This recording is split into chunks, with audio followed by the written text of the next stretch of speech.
At the hospital, a doctor wonders why an X-ray was ordered just because a man was bitten on his hand. He asks Nurse Anna to find this patient, so she checks the system and discovers he's been sent to intensive care, which is also strange for just a bite. After her shift is over, Anna goes home to her husband Luis. Because they spend the night getting busy in the shower, they don't notice that a TV show is interrupted to announce a special news bulletin. The next morning Luis wakes up when he notices the neighbor Vivian standing outside the room. When she steps into the light, Luis is horrified to notice blood all over her face. He tells Anna to call an ambulance and approaches the girl to help her, only for Vivian to suddenly bite his neck. Anna rushes to push Vivian into the corridor while Luis collapses on the bed, but Vivian still tries to attack again. A terrified Anna immediately locks the door before checking on her husband, covering his wound with a pillowcase. Then she tries to call the emergency line, but a recording says all circuits are busy. As Vivian continues to pound on the door, Luis dies on the bed but just for a second. He wakes up as a zombie and attacks Anna, who manages to push him off and grab the car keys before he starts throwing the furniture around. Anna runs to hide in the bathroom, accidentally falling into the tub. Next she tries to open the window, but it's stuck. At that moment the house goes silent, so she approaches the door and says her husband's name. Luis responds by bursting through the door, so Anna tries the window again and this time manages to open it. As she climbs out Luis tries to grab her, so she kicks him off before jumping out of the house. On the streets people are running and panicking. Many houses are on fire and explosions can be seen in the distance. Anna tries asking a neighbor for information, but the man tells her to stay away while threatening her with a gun. Suddenly an ambulance runs over him and leaves without checking on him. When Luis comes out of the house too, Anna quickly gets in the car, only for Luis to jump on it and punch the window. Thankfully he falls off when Anna begins driving away. It's difficult to drive through town because other drivers are acting crazy and people sometimes throw themselves at the cars asking for help. The radio host tells people to stay inside and lock all doors and windows. He also announces that not even military bases are safe. Eventually Anna reaches the hallway, where more crashes and explosions are happening. Anna screams when someone suddenly opens the door to grab her, pushing the guy off as she tries driving away again. In the struggle the car goes off the road and crashes against a tree. As the zombie apocalypse takes over the world, authorities try to talk to the press, but they have no idea how it happened or how to cure it. Soon people are rioting on the streets asking for the government to do something, only for the military to take over cities to try to control both humans and zombies. Hospitals are at full capacity and buildings are blowing up every day. When Anna wakes up, she's found by police officer Kenneth, who makes her say something to confirm she's human. They leave together and come across 3 other survivors, who open fire until they realize they aren't zombies. The trio has tried multiple roads and they're all taken by zombies, so everyone agrees to go to the mall instead. While they're trying to break the door, a bunch of zombies come closer, so Kenneth shoots the lock and they can get inside. Before they can close the door, a zombie manages to grab it, but Kenneth quickly kicks him back and the door is finally shut. Afterward they turn on the lights. They find themselves in a store with locked doors, so they throw a toilet at the window to go into the mall itself. While Anna washes all the blood off in a fountain, they check the front doors and confirm these are closed as well. Andre and Michael volunteer to check the other entrances while the rest of the group keeps an eye on the front. At the back exit, Andre is startled by a zombie pressed against the glass, but thankfully it's shatterproof. At the arcade, Michael grabs a big hammer from a game before following some noises behind a door. A zombie jumps out and tackles him to the ground, so the hammer falls and breaks. Michael manages to keep the zombie's mouth away from him and grabs the broken hammer handle to stab the creature through his head. Back at the main entrance, a zombie appears and grabs Andre's pregnant wife Luda. Kenneth hits the creature with his gun, so the zombie attacks him instead, pushing him into the fountain and causing Kenneth to scratch his arm. As they fight in the water, Anna picks up Kenneth's fallen gun and shoots the zombie. It only hits his shoulder, but it's enough to create an opening. The trio begins running and reunites with the guys to get in the elevator. When they reach the upper floor, they're blocked by 3 armed guards who want them to leave. After a short argument, Anna convinces them to let them stay, but the guards take their weapons. On the TV, they watch the chaos, death, and destruction that has taken over the world. They also learn that the only way to kill zombies is to attack their brains. An officer mentions Fort Pastor is safe and Kenneth recognizes it as the place where his brother works. Andre takes Luda to the bathroom and discovers she has a cut on her arm, but since it's small he thinks it's nothing. Anna searches for a first aid kit and ends up having a breakdown, but she puts herself together to take care of Kenneth's wound. Michael points out they should board up any weak spot in the mall and paint a sign on the roof in case rescue helicopters fly by. The guards go downstairs and find the twitching zombie in the fountain. He used to be a guard too, but now his friends have no choice but to shoot him in the head. Then they go around the other stores and shoot every zombie they find. Moments later the guards throw the zombie bodies off the roof while the others finish their SOS signs. At this height they have a good view of the whole town and notice zombies everywhere. When they hear some shots, They use binoculars to discover Andy on the roof of his gun store. He's holding a sign that says he's alone, but he puts it down to point at something in the sky. There's a helicopter passing by and the group starts waving their arms, yet the chopper ignores them and flies away.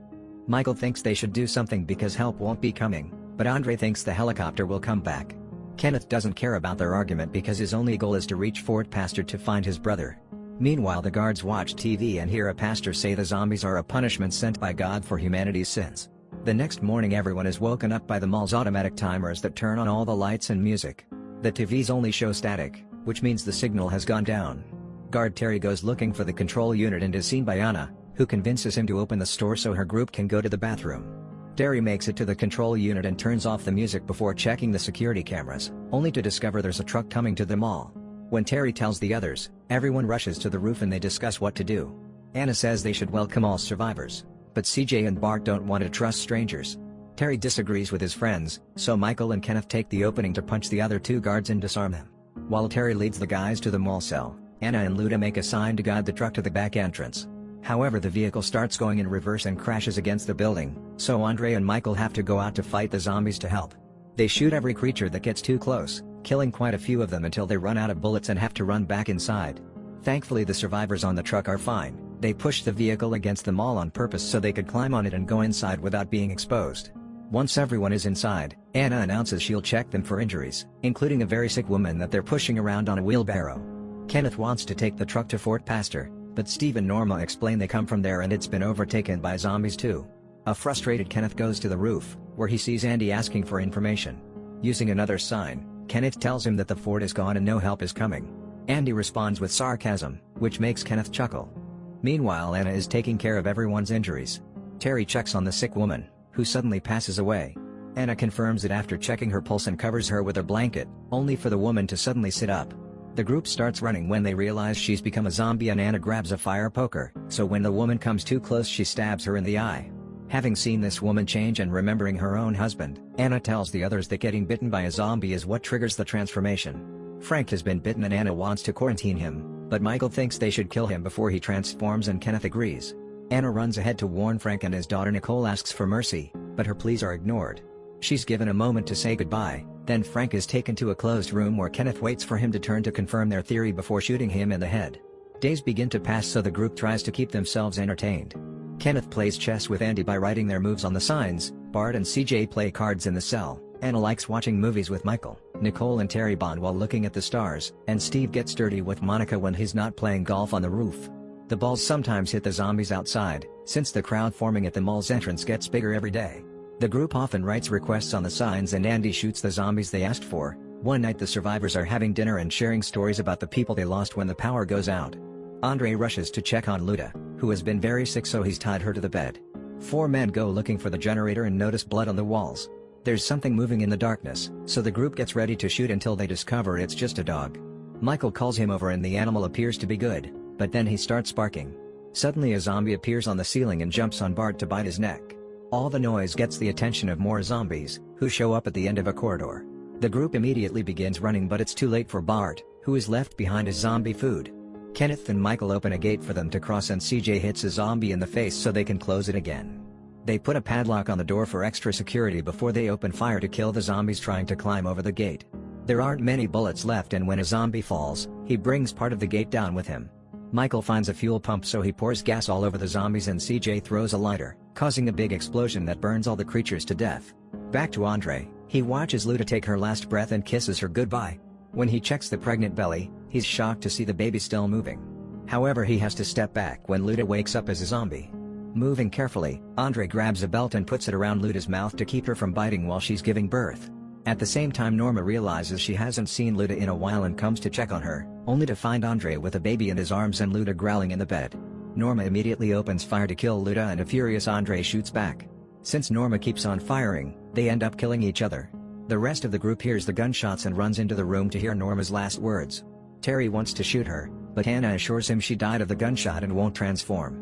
Then they check on the baby and discover she's a tiny zombie, so they have no choice but to kill her. After moving the bodies and fixing the generator, Kenneth tells the group that waiting to die is actually worse than death itself, and Anna says she doesn't want to die there. Michael mentions he saw 2 buses in the garage, so they could try reinforcing them to escape. Steve makes a joke about sailing on his boat, but the group realizes that leaving for the nearest island is a good idea. Soon everyone is using all the tools they can find around the mall to reinforce the buses, spending most of their time working hard. When they catch a break, Anna and Michael have their first time together. Kenneth tells him about the plan using signs and Andy responds with hungry, causing Kenneth to notice how much weight he lost. The group still needs time to finish the buses, so they must find a way to send Andy food or he won't make it to escape day. Remembering that the dog had been fine during the attack, they decide to send him out with some supplies and a radio. Their theory is confirmed when the dog runs among the zombies without getting attacked. However, when Andy opens the dog door, the zombies try reaching inside. Andy immediately shoots them off and closes the door again. But when he grabs the radio, he tells the group that he's been bitten. Nicole freaks out and gets on the truck to drive to the gun shop to rescue the dog. She parks it right in front of the door and goes inside the building while the zombies climb on the vehicle. The group hears Nicole rescuing the dog on the radio while Kenneth checks the store roof, only to discover Andy is already a zombie and his sign only has bloodstains. More guns too. They enter the sewers after leaving Steve at the door as a guard. After a long walk they come out in the middle of the street, where they immediately have to open fire to keep the zombies at bay.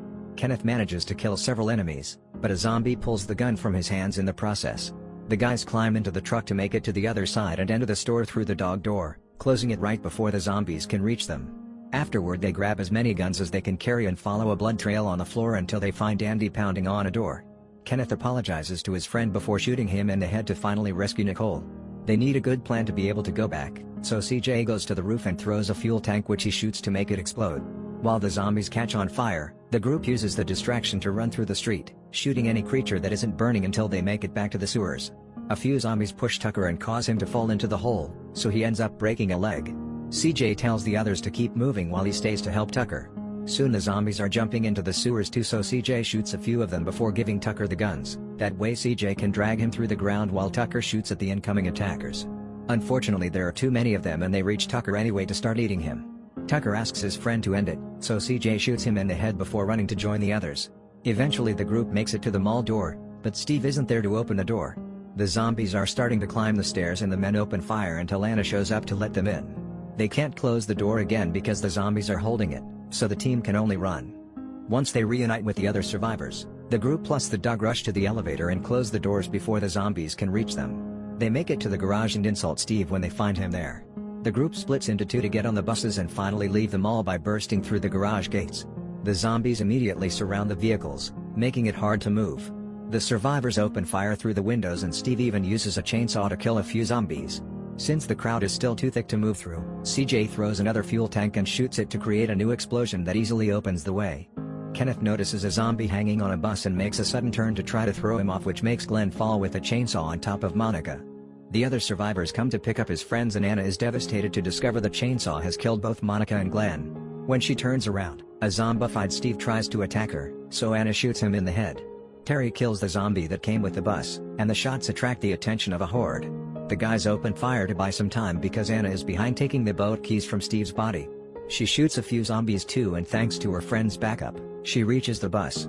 Michael pulls her in and CJ kills the creatures at the door so they can finally close it. The bus takes off at full speed and goes through a gate to reach the pier. It almost falls into the water, but luckily it gets stuck on the edge. The survivors immediately start running toward the boats while the zombies make it to the area too.